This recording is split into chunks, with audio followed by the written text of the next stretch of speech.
back, and we're going to do our first question for our exam.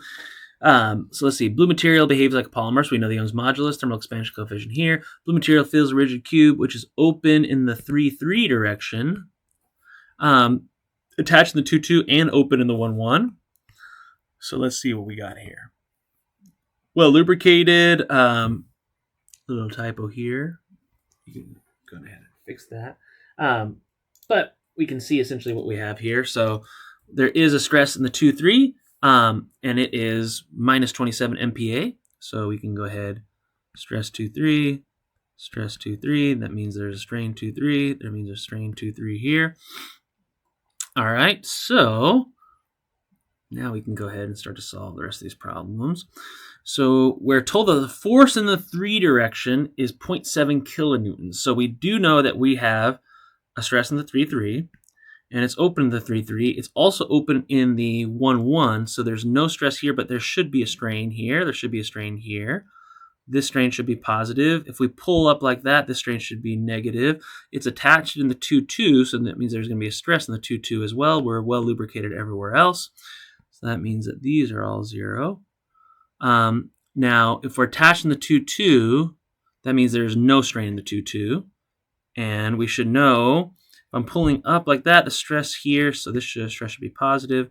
This stress should be negative because the material wants to, or actually, excuse me, that will also be positive because it wants to contract, but we should be pulling out. So, there we go. So we can go ahead. There's no thermal expansion. I don't see any temperature information here. So let's go ahead and let's solve this problem. So I'm going to go ahead and move.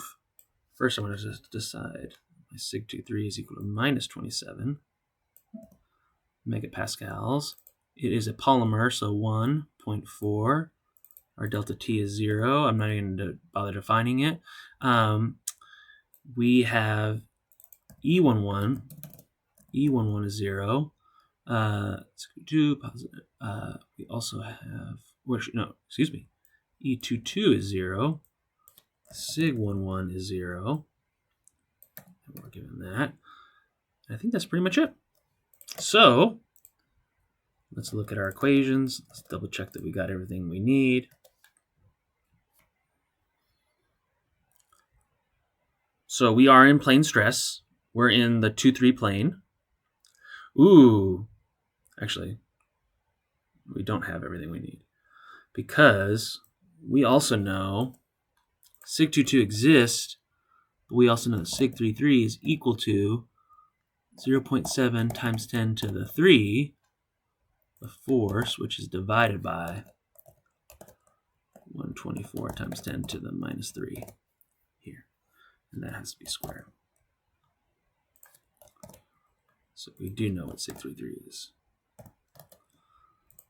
So we know sig 3-3. And then, excellent. We're well lubricated everywhere else. Fantastic.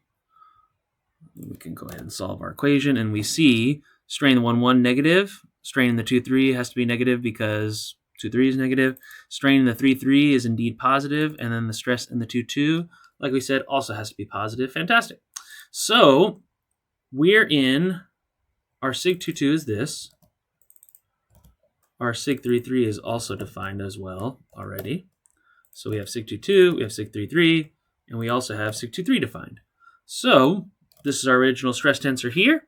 So we are in plane stress. We are not in principal stress. So the rotation to get there in this instance would be here. These are my principal stress values. If I want to find out where I get to maximum shear, it would be this value here, and these are the values. Excellent. You can see same point. Fantastic. Ooh, it asks us a tricky question here. What's the final length in the 3 direction?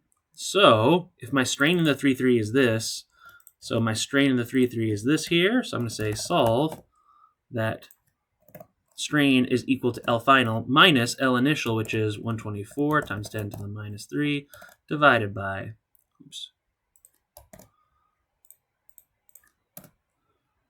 divided by 124 times 10 to the minus 3. So that would be my final length here. Growing makes sense.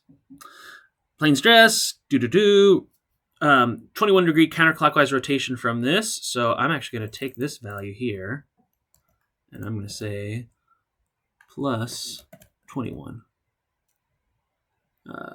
Plus 21 degrees. And there we go. Interesting. That'll give us...